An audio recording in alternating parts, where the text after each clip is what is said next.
Could this change the way in which we buy? Nike wants to solve the problem of course, less fake goods. Yep. And Instagram, they didn't give us that much detail of how it would work, but say it would all be rather smooth and sophisticated. Let's assume that's the case. I mean, what I think is interesting, and this is only days after Nike also finally conceded that it would sell on Amazon. Yeah. And so you're absolutely right. Their whole goal is to try and get those, you know, the sort of the goods that are sort of the clones off of the streets and off of people's sort of clicking their fingers and trying to get direct to consumers. I think, though, that means that they're sort of experimenting.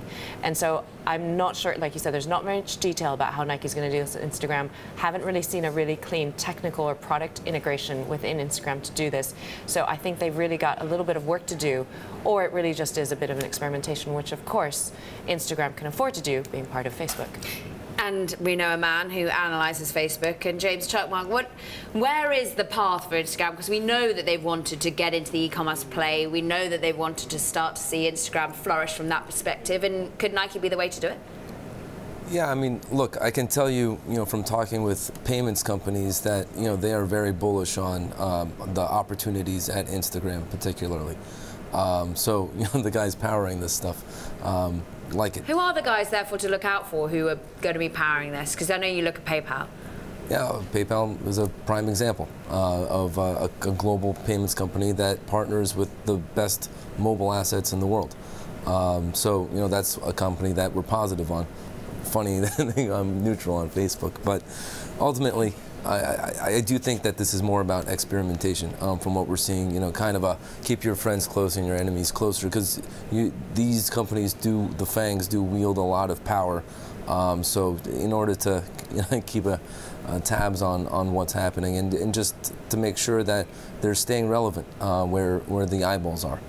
So I wouldn't read into too much just yet, because from my understanding, at least from Facebook, is that things are still progressing extremely methodically. Methodically, and therefore, Eileen, you're a woman who looks methodically at fintech, and Adyen springs to mind as someone who's going to be powering these sorts of companies. Stripe over in America as well. Is that an area that is looking still attractive to you, the fintech? Absolutely. We're still extremely bullish on fintech, and I think maybe being here in London, of course, we're sort of party to that, or we're really biased. But we even have here in London, for instance, a company we've invested in is Go Cardless, so that also does business-to-business payments, not too dissimilar to Stripe. And we think all of these companies have a lot of growth. As James was sort of describing, they're the companies that power all these transactions. I think the threat for them comes not from banks and not from existing institutions, but probably from your Alibabas and the fact that Facebook has payments, Amazon has its own payments, Apple has iTunes and Apple Pay, and so you're seeing it come from the tech sector. But that's why I also see an opportunity for new tech companies to emerge in the payment space, to be independent of those. And potentially be bought by those? I mean, would we see the likes of Facebook and Amazon and be eyeing up the likes of Go Cardless and Stripe? Potentially. I think it's probably less likely they would buy those payment platforms. More likely they would maybe buy regulated activities or try and get, say, bank licenses or other types of regulatory tickets from some of these companies that have achieved that, because that's also been difficult for even the big companies to do.